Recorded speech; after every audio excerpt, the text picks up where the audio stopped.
देखिए, मैंने इस ईशा से कई बार बात करने की कोशिश की, पर मुझे थोड़ी नेगेटिविटी आती थी। अगर दोस्त हो तो मानस जैसा हो, जो आपके साथ तब खड़ा रहे जब लोग आपके खिलाफ हैं। और रजत अपने शब्दों में नहीं रहता है, जो नाम दिया है ना उसको पलटू। अनुराग जी के आने के बाद बहुत सारे बदलाव मुझे देखने मिले विवियन में। तो गाइस अब देख सकते हैं बिग बॉस 18 के घर से चाहत सीधे यहाँ बाहर आई है, बट इनके एविक्शन से मैं तो खुश नहीं हूँ क्योंकि चाहत ने अपना पूरा फुल ट्राई किया था अपना गेम खेलने के लिए। तो चाहत पहले ये बताइए कैसी हैं आप? मैं बिल्कुल अच्छी हूँ और अच्छा लग रहा है आपसे मिलके। इतने समय बाद मुलाकात हुई है हमारी। 3 महीने से ज़्यादा अपने घर में गुजारा चाहत। जब शुरू शुरू में आप गई तो कहीं ना कहीं एक्सेप्ट नहीं कर पा रहे थे लोग आपको, क्योंकि एक होता है ना स्मॉल टाउन से कोई आता है तो उसे नीचा दिखाने की कोशिश की जाती है। उस वक्त आपके दिमाग में क्या चल रहा था? मुझे ऐसा लगता है जब मैं गई थी तो मेरा पायल पहनना, बिंदी लगाना, चोटी करना, इंडियन पहनना, शायद ये सब लोगों को डाइजेस्ट नहीं हो रहा था कि यार ये ऐसी कैसे है, कोई ऐसा कैसे हो सकता है, कोई ऐसे पायल पहन के आजकल के ज़माने में ऐसे कैसे कोई घूम। तो शायद वो लोग मुझे डाइजेस्ट नहीं कर पा रहे थे कि यार ये इतनी प्यारी कैसे, ऐसे कैसे हंस के बात करती है, ऐसे कैसे हमेशा स्माइल करती रहती है। तो स्टार्टिंग में लोगों को दिक्कत हुई थी, लेकिन धीरे धीरे जब बीत गए समय, 2-2.5 महीने हो गए, तब जाके लोगों को पता चला कि अच्छा ये ऐसी ही है। बस मैं यही कहना चाहती हूँ कि मैं जो थी मैं रियल थी। मतलब डे 1 से लेके 3 महीने में जैसी भी रही हूँ, मैंने अपने आप को चेंज नहीं किया है, मैंने बदला नहीं है। मैं जैसे गई थी मैं वैसी ही पूरे सीज़न थी, जब तक भी मैं घर में थी तो मैं वैसे ही रही हूँ, एकदम रियल। चाहत आपका ईशा के साथ जमा ही नहीं हम कह सकते, और आपके तरफ से भी इतना एफर्ट्स नहीं दिखे कि, एंड ईशा की तरफ से भी वो चीज़ नहीं दिखा कि आप लोगों की दोस्ती होती। बट क्या वो ऐसी चीज़ थी जो आप कहते हैं ना वाइब मैच होनी चाहिए, तो क्या वो चीज़ थी कि आप नहीं कनेक्ट कर पाए ईशा से इतना? देखिए, मैंने इस ईशा से कई बार बात करने की कोशिश की, पर मुझे थोड़ी नेगेटिविटी आती थी ईशा से मेरे लिए, क्योंकि वो सबसे बात करती थी और मैंने कोशिश की तो उन्होंने नहीं उतना अच्छे से रिस्पॉन्ड किया। और मुझे अभी पता चला कि स्टार्टिंग के डेज़ में तो ईशा मेरी बहुत बोलती रहती थी, मेरे पीठ पीछे मेरी चुगलियाँ करती रहती थी कि चाहत ऐसी है वैसी है, पायल पहनती है क्या है। तो शायद इसीलिए वो उन्होंने दरवाजे बंद करके रखे थे। तो मैं यही कहना चाहती हूँ कि ऐसे ही किसी को जज कर लेना सही नहीं है। और वो मुझे पता चलता था कि वो नेगेटिव है एंड वो मुझे नापसंद करती है, इसीलिए मुझसे बात नहीं करती हैं। तो वो कभी हमारी वाइब मैच ही नहीं हुई। और ईशा और मैं, हम दो बहुत अलग पर्सनैलिटी हैं, हमारा नेचर बहुत अलग है। मुझे लगता है ईशा और मुझ में ज़मीन आसमान का अंतर है। तो हम दो कभी दोस्त हो जाएं ये तो पॉसिबल नहीं है। चाहत आपको जब अविनाश हरा नहीं सकते थे बातों से, तो कहीं ना कहीं वो पिछली बातें लेकर आते थे जिसकी वजह से, ताकि आपको शायद, क्योंकि बीइंग अ गर्ल आज भी हमारे दिमाग में होता है कि यार मैं नेशनल टीवी पे हूँ, सामने वाला क्या बोलेगा क्या नहीं, बिकॉज हम क्लैरिफिकेशन नहीं दे सकते। तो आपका वो एंगल तो मैंने देखा। जब अविनाश ने आपके ऊपर बहुत सारे एलिगेशंस भी लगाए, फिर बाद में जब मम्मी आपके घर में गए थे उन्होंने कहा सेट पर और क्या होता था, मतलब वो जो और वर्ड जब किसी क्वेश्चन के साथ ऐड होता है ना, तो लोग वो और में पता नहीं क्या क्या क्या जोड़ने लगते हैं। इनफैक्ट घर में भी जोड़ने लगे होंगे कि और क्या हुआ था। बट आपको कहीं ना कहीं फील हुआ कि मतलब कुछ नहीं मिला तो फिर कुछ ऐसे ही रिमार्क लगा दो लड़की पे कि लड़की चुप हो जाए? हाँ, मुझे भी यही लगा कि ये बेबुनियाद जो झूठे इल्ज़ाम लगाए हैं अविनाश ने मेरे ऊपर, जो कि प्रूफ ही नहीं हुए, उसके बाद ऐसा कुछ है भी नहीं, कुछ मिला भी नहीं कि हाँ ऐसा कुछ था फिक्स। तो मैं यही कहना चाहती हूँ कि भाई, आप किसी लड़की को नीचा गिराने में या आप उसको नीचा दिखाने में इस हद तक गिर जाओगे, ये मैंने कभी नहीं सोचा था। तो ये सब जो किया है उसने, बहुत ही घटिया मतलब हरकत कहते हैं जिसको, वो की है। ये अविनाश से मुझे कभी एक्सपेक्टेड नहीं था बोलने को। आपने कभी नहीं सुना होगा मैं अविनाश की बुराई कर रही हूँ। मैंने हमेशा यही बोला है कि अविनाश अच्छा लड़का है। मैं भी कई तरह की बातें बोल सकती थी कि अरे तुम्हारा सेट पे ये था, तुम्हारे बारे में बहुत खबरें हैं सेट पे, तुम क्या करते थे सेट पे। ये सब चीज़ें मैंने कभी नहीं बोली, क्योंकि मैं ऐसी हुई नहीं कि पीठ पीछे किसी की बुराई करूँ, पीठ पीछे किसी की चुगली करूँ।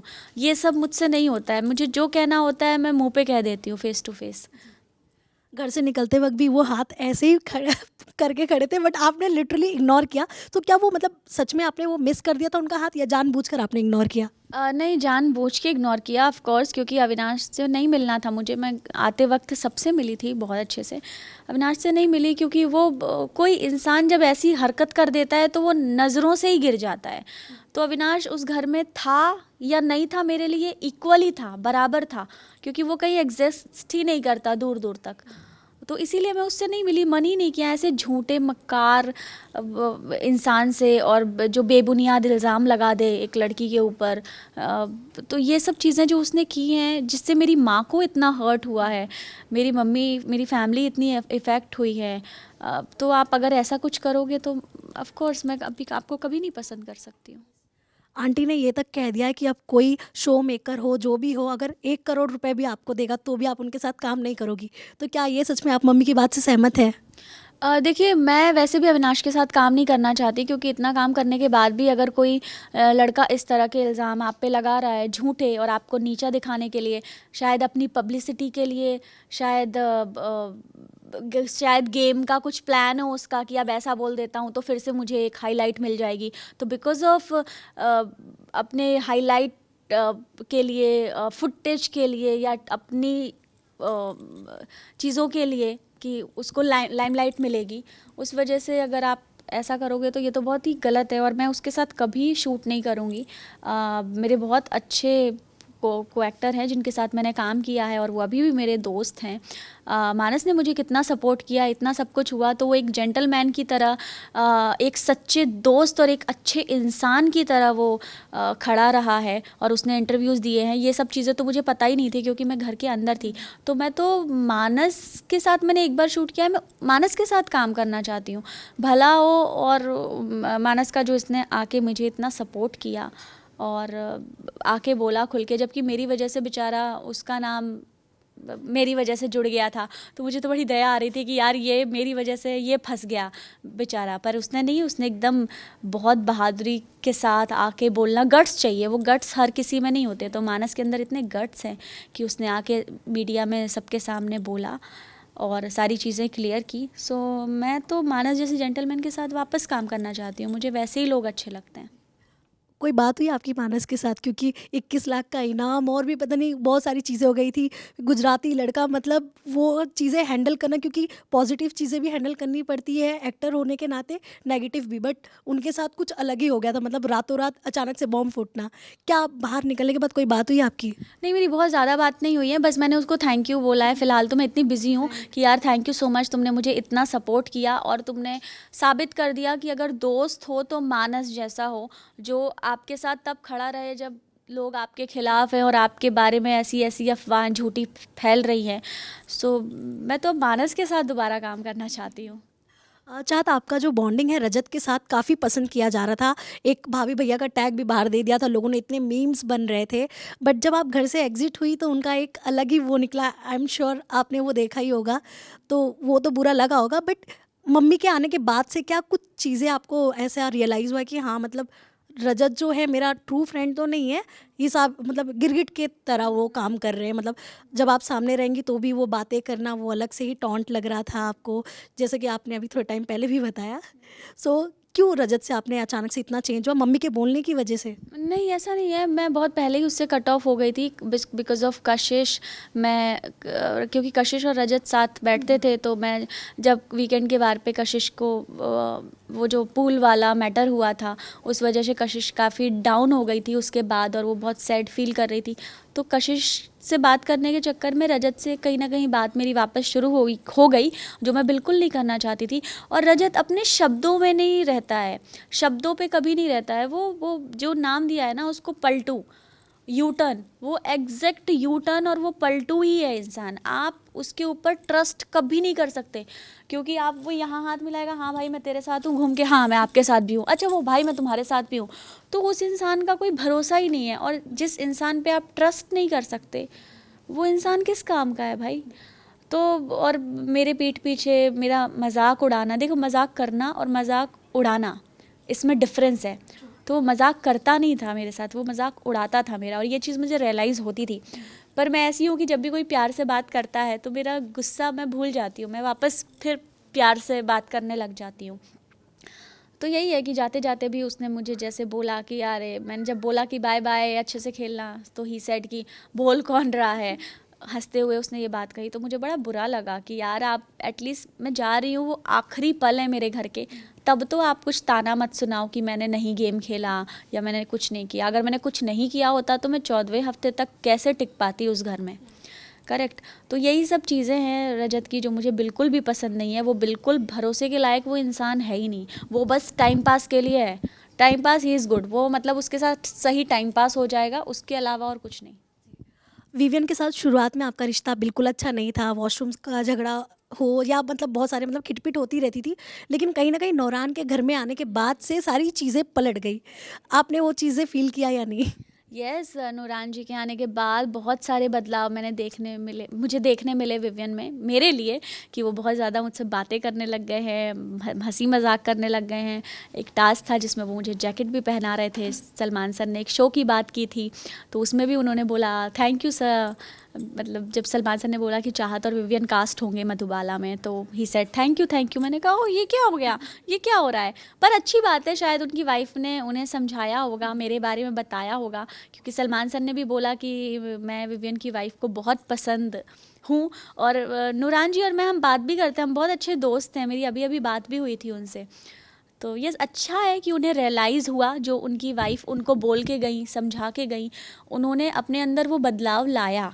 तो ये अच्छी बात है कि अच्छे बदलाव अच्छे होते हैं।